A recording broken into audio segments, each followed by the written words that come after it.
Thanks very much, Helen, and good morning, everyone, and thank you, Liz. As Liz pointed out, folks, Boldyn Networks, we are the technology partner that is providing the infrastructure and services capability within the JV relationship within Sunderland. Sorry, if we could just move to the next slide. I'll give you a little overview of quickly who is Boldyn Networks, because we're not a household name necessarily in the UK. However, you will have came into contact with our network at some point, I'm sure. We're a global company. We're UK headquartered. We have operations right across the globe: North America, Europe, Asia. We do a lot through contractors. We have 800 employees. We have thousands of neutral host assets, and that's quite important. I'll talk to that in a little bit in terms of our relationship with mobile network operators that allows us to provide a number of the services that we do.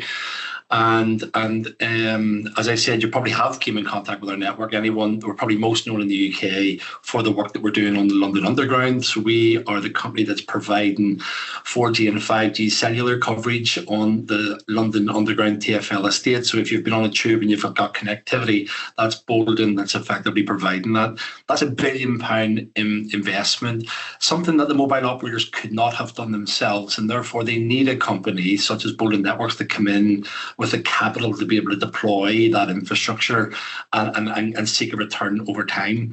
And I mention that because that's really important in terms of the relationship that we have in public sector, and in particular, the relationship with Liz in that 20-year investment that we have in terms of that joint venture. It's pretty critical in terms of unlocking the investments necessary to create a sustainable growth platform. Getting smart cities off of pilots and getting them into sustainable growth really requires us to pick the right partnerships to do so. So what is it we offer? You can see across the page there, we offer connectivity infrastructure, Wi-Fi, mobile networks, private networks. We are actually the largest provider of 5G private networks in the world. We offer IoT services, public services, edge and data platforms. Liz talked quite a bit around the advancements that Liz has taken into Sunderland in terms of that single pane of glass to aggregate the data and really give them an understanding of how the city is operating and the way in which they can extract data from the city across its sensors and networks and third-party data. So that's something that we provide into that space, and of course we wrap all of that up and we manage it. We play in pretty much every sector you can think of. Wherever there's a requirement for wireless or wired connectivity, Boldyn are in that space, and you can see that in the sectors. I think the most important point of the slide here is really what sets us apart, and what that is around our deep partnerships, our ability to contract for a very long period of time, such as the 20-year agreement we have with TfL or the 20-year agreement we have with Liz, and to make those agreements effectively enable us to make those long-term investments. That's pretty key. It gives us an end-to-end capability in terms of our portfolio. We're trusted and we can provide secure networks. Innovation is at the core of what we want to do in terms of those networks, but actually it's all about sustainable growth, and how do we achieve that? So if we move to the next slide, because I really think that's the crux of the story when we're facing into this digitization of cities and smart cities. What is the way in which we go about that? And I think it's been a conundrum that public sector have faced into for quite some time, which is how do we get from where we are today to sustainable growth? And I think one of the challenges that we've typically had is around the partnerships. So we now, in the public sector space, we really need local authorities to look at this differently from a typical procurement exercise. But also in the supplier side, we need the suppliers to come at this with a long-term view, not a 3-year view or a 5-year view, but a long-term view. But there's a number of the investments that we need to make don't see a payback for, maybe 5 years, 6 years, 7 years, and therefore have an assurance of partnership across a 20-year period, which Liz has rightly done, had the foresight to do, liberates the capex investments that companies like ours have and need to make. Now, we're quite fortunate because we're backed by the Canadian Pension Fund. So therefore, we can take a very long lens on the capex that we deploy and don't have to have an immediate return. And when you join that together with a partnership with a local council that's also willing to take that long-term view, then we can really really see the innovation pull through. And that's the foresight that Liz and Patrick had in Sunderland, and the benefit of working with a partner that can take that investment approach. So if I step through those kind of on the page just quickly, because I'm aware of time challenges, it's not a standard procurement framework. It really is a strategic partnership the public sector needs to look for if we want to move towards sustainability in this space. So it's about that long-term shared risk, shared reward outcomes, and Liz said that up front. And it really is that. It's a partnership. We are not a charity in the private sector space, but we can use commercial creativity to unlock the investment that's needed, as long as we can see a long-term return in the investment. And that's really key. And we work together as a partnership that works. Liz referred to me as a colleague, and it really is colleagues then once we join this partnership together. You have to move from those kind of fragmented projects into an integrated platform. And we've done that. We put a bedrock of technology into Sunderland in terms of the network infrastructure. But across the top of that, we've wrapped it up with the data platform. And therefore, once you integrate all of those point solutions, and Liz talked to it, damp and mold, and smart bins, all of these things that typically are deployed as point solutions, but we aggregate those into a single platform, into a single visual platform, and visualize the city across that, then actually what you have is an innovation platform, and that's really key. So it's a different approach in terms of the infrastructure. It's like when we move, it allows us also to move from that number 3, that capital constrained investment model. A lot of the time, companies are wanting to see a payback in 12 months or certainly within 24 months. And that's because public sector at the same time is only willing to commit to 3 years or 5-year contracts.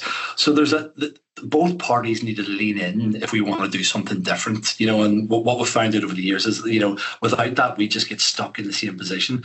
If public sector is willing to make and take a different approach, as Liz has done, and you identify the right partner, then actually you can unlock that investment that will allow you to kind of create that public and private partnership. And then that last point, it's you have to move from short-term contracts into that long-term transformation. That the long-term horizon is what really delivers, the benefits for the local authority, for the citizens, and for the ecosystem. So if I just move to the next slide, I'll not spend too long on it, but I just wanted to talk to, what was the framework that we used in terms of, building that out. So I talked a lot about putting the JV in place. What was really clear, Liz had identified very much up front with Patrick, what was their defined problem statements? What were they going to challenge? What was it they wanted to address? And Liz had a great view of that, so we can get off the ground pretty quickly, with a funded pilot phase and matched funding, and we can look for third-party funding. And Boldyn can kind of pump prime that effectively over a long term. We quickly get in and recognise there's a massive gap on the foundational layer from a connectivity perspective. So we put in the right, data platforms and Wi-Fi, fibre networks, 5G networks, all of those things. And that really helped us unlock true benefits. What was important in Sunderland, Liz has a strapline for the city, which is no one and no place left behind. Social inclusion was really at the cornerstone of what Liz wanted to do. And actually that really played for Boldyn, because we are all so focused on that. And this is not social value in the way that we do within typical public sector TOMs. We will recruit somebody from there and we'll do a workshop in a school. This is around true transformational deployment of technology to lift people up. And I got a great example of that, the free public Wi-Fi network right across the city. 300,000 unique users per month on that network in a city of 250,000 people. That really does talk to breaking down the social divide, when you're providing free access and connectivity. And we use the same network then to inform the bid team within the council, to give them eyes on across the city and help them make investment decisions. It helps them drive economic growth. We can connect Wi-Fi cameras to our fibre networks or our private 5G networks, and that creates safer cities and safer streets. So those objectives, that technology driving real outcomes, whether it's operational efficiency, safer environments, economic growth, and social value, it all comes together when you have the bedrock of technology. And of course, in order to do that, you have to make those investments and be in it for the long term, and within that partnership. And that's really for us a cornerstone to why the partnership and a JV works, because we can take this joint approach. Now, is it always perfect? Probably not. just like any relationship or marriage, when you're joined at the hip, you have to have those honest conversations, course correct, hold each other to account, tell each other when it's not going well, pat each other in the back when it is going well. And Liz and I have really honest conversations, but it holds us on track and it keeps us steering this in the right direction. And that's really key. And that's what a partnership is. And if we can just move to the last slide, again, conscious of time.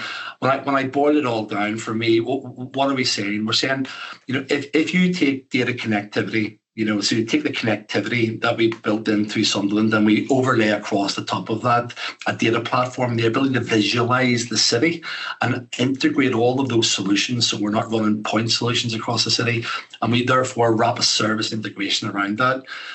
Importantly, when you do that through a long-term partnership, when you do that, with a JV model that allows you to create the capital investment to unlock that and move towards sustainable growth, you don't just get point innovation solutions, which I think has been the real challenge within public sector. I've been doing this for years, and there's lots of pockets of great innovation, but they're siloed. But you need, in order to bring those together, you have to have that partnership approach. And when you do that, what you end up with is system-wide transformation. It's a better outcomes for communities, better outcomes for the city, stronger and a smarter Sunderland has been the result of the efforts that we've done. And there is no wonder that Sunderland is the smartest city in the UK. It has a great leadership team. It has a great vision. It has social value at its core. And we've got the right bedrock in terms of technology. So I'm looking forward to working with Liz for the next, I believe, 13 years, Liz, and delivering more innovation into the city. And that is me, Helen. Back to you.